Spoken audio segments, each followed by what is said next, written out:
Good evening, everybody. My name is the Quantum Geek, and I'm here to tell you a little bit about why I chose XCom 2 to be my first game for a massive Let's Play feature. See, the thing is, I've been playing the XCom games since the first one came out. It was a tumultuous time in my life. My parents had just divorced. I didn't really know what to do with myself, and I was visiting my dad one day at his new place, and he showed me a couple of little strategy games that he had picked up that he really liked. One of them was XCom, and it was glorious. He showed me how he was invading an alien ship, how he was using this remote-controlled rocket launcher that let you plot out a path for a missile that would eventually destroy the enemy or just kind of fizzle out if you failed. And he showed me that aliens could be the enemy, and that we could learn from their corpses and their weapons. The other strategy game, if you're wondering, was it was a little independent title at the time. Orcs and humans. It was called Warcraft. I don't think anything ever became of it, not like XCOM, not the popularity of XCOM. So, anyway, I played XCOM on my own for quite a while, until I was dating a girl who dabbled a little bit here and there in gaming, and it turned out that once I introduced her to XCOM, she was just as smitten as I was. I mean, it was impressive. So we played, and we played, and we played, and then we played XCOM Terror from the Deep when that came out, which I know a lot of people say it was nothing but XCOM reskin for mermaids, basically. And I get it, it's kind of a legitimate gripe, but it was still more XCOM. You know, nowadays that would have been DLC, basically. And instead we were getting a full game with a full new story and slightly different aliens and tech, pulses and sonic stuff. Skipped over Interceptor, didn't really like the idea of just doing space combat. XCOM to me is about research. It's about killing aliens and making better weapons and armor from the remains of their ships. It's not about flying a ship in space, shooting down other ships. And it's also definitely not Enforcer, which was a third-person action game. No, sorry. For me, XCOM is strategy, and that's why Apocalypse was the next one that I went for. And Apocalypse was amazing. I spent so many hours trying to do the research, trying to figure out what I was doing, trying to close portals and shoot down ships, and trying to keep my people alive against those damned paupers, those little bipedal 2-foot-tall blue creatures whose sole purpose in life was to charge forward and explode and take out your entire crew. My love for XCOM and my girlfriend at the time's love for XCOM was so great that we actually got XCOM for the PlayStation. It was the exact same game, but we just wanted to play it on another platform.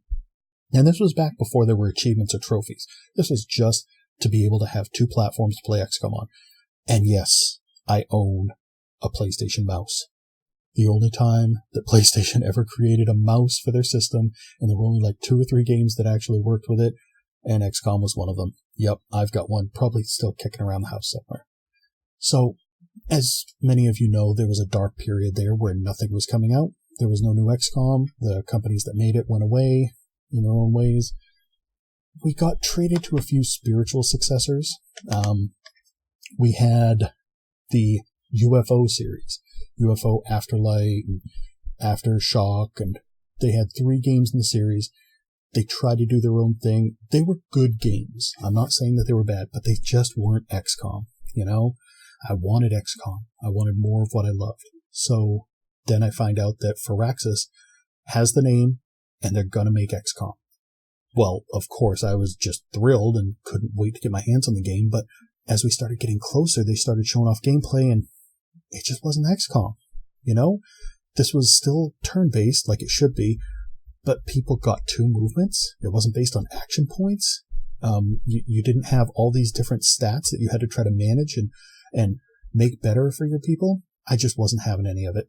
But it was the name XCOM, so I decided, hey, I'll try it. I'll give it the benefit of the doubt. Well, man, am I glad that I did. That game turned out to be phenomenal. I mean, was it the greatest game of all time? No, but it was really, really good strategy fun. I spent so many hours doing the missions and redoing the missions and creating new teams and giving them cute names and trying to find the perfect balance between rocket soldiers and medics and it was just so much fun. It made me feel like, okay, this isn't the exact XCOM that I remember, but it's pretty darn close. So then they came out with XCOM 2, and they said, well, we made so much money on the first one, we're going to make a second one. And I got upset because they kind of flipped a switch here. They said, oh, you remember that game XCOM that you played, Enemy Unknown, Enemy Within, the expansion?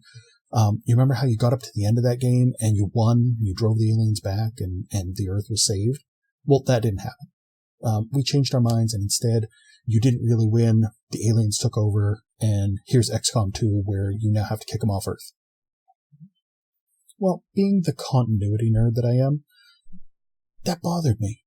I shouldn't have to unimagine what I did. We shouldn't take a full video game that we played and just throw it out the window. But again, I said, you know what? We're going to try it. We're going to see what it's like. And I gotta say, from what I've seen in the reviews, from what I've seen in the gameplay, this game is going to be amazing. I've got it sitting here on my desktop, ready for me to click new game, ready for me to start on my entire run of Let's Plays. And I cannot wait to play this, to share it with all of you, and to share my passion of the XCOM world along with it. So I'm going to be ending this recording now. Join me again soon for the continuation of my love affair with the XCOM series.